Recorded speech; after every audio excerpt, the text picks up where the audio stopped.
Can't make this crap up. You can't make this shit up. Part 31.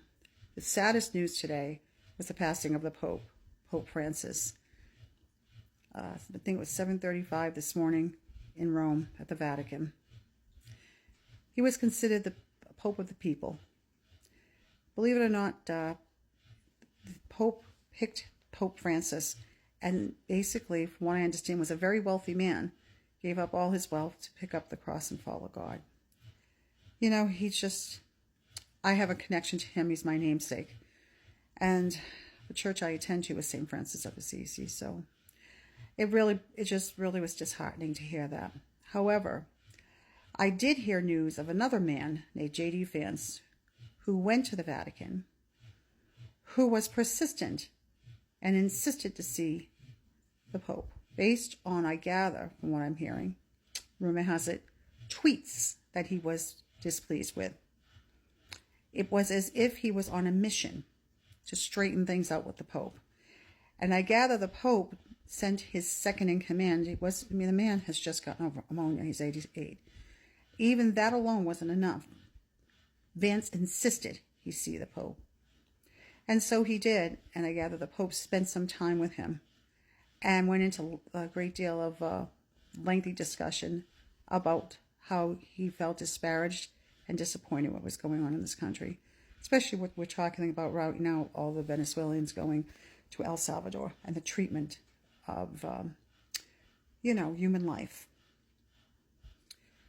And then he left, and not soon after, the Pope passed. Now, you're going to say, it's a coincidence, and it is. I'm not pointing my fingers at J.D. Vance, but do you think that you might have caused a little of may upset the Pope to some degree because he passed a stroke and a heart attack? Maybe his blood pressure went up. Maybe the discussion was far too much for him. Maybe it evoked a great deal out of him. Yeah, I don't know, J.D. Vance, Couchman, but I do know one thing.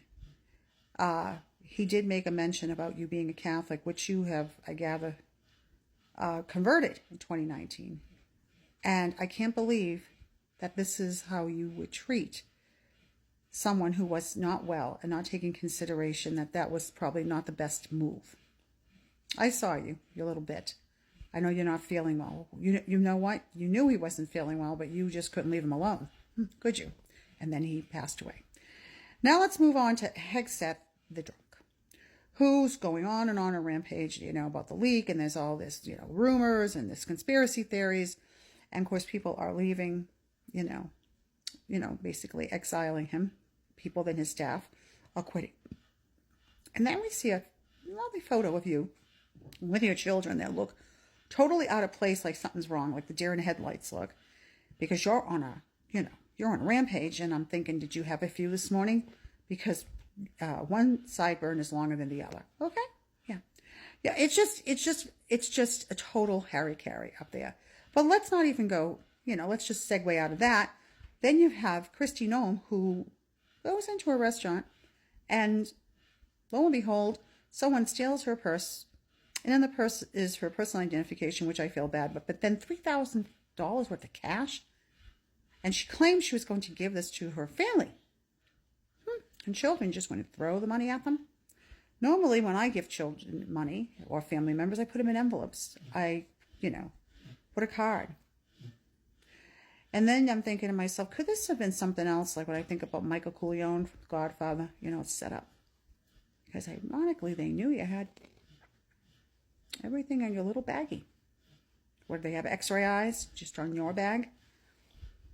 And ironically, you're carrying around, wads and wads of cash that you plan to supposedly give to, take them out, your family out to dinner. You don't use plastic? There's something wrong with that whole story. I digress. Then you have Harvard University suing DJT.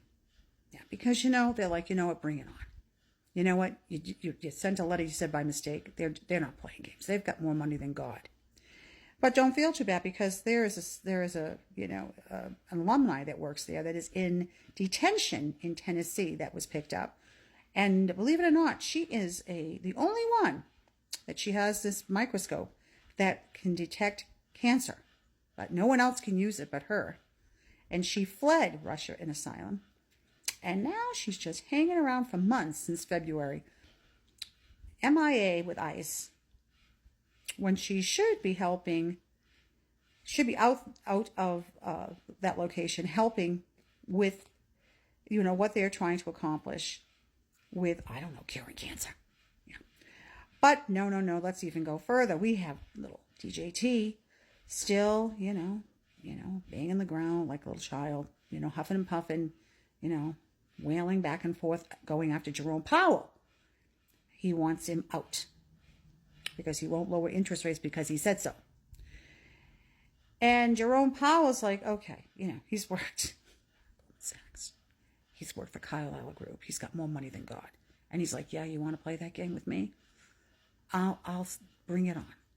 I got my own money to go defend myself. So this is just getting worse because the markets reflected the volatility and the turmoil up on the Hill. I look at everybody in this administration and I don't see anyone with their head on straight. Nobody. We're still dealing with the Venezuelans that were sent over to El Salvador.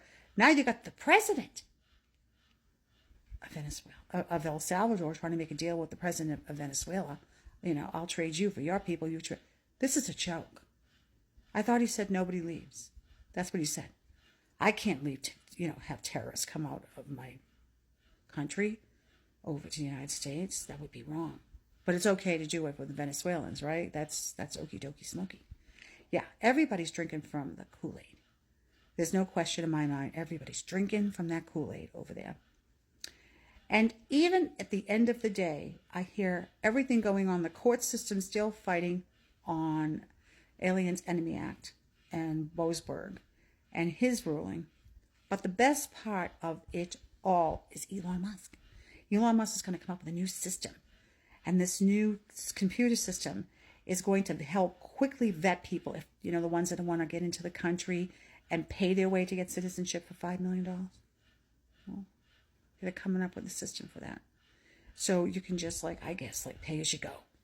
And you don't have to have a reason or a good reason to come in this country. You just hand over that card, swipe it through, and before you automatically you get citizenship. Other people have to spend years.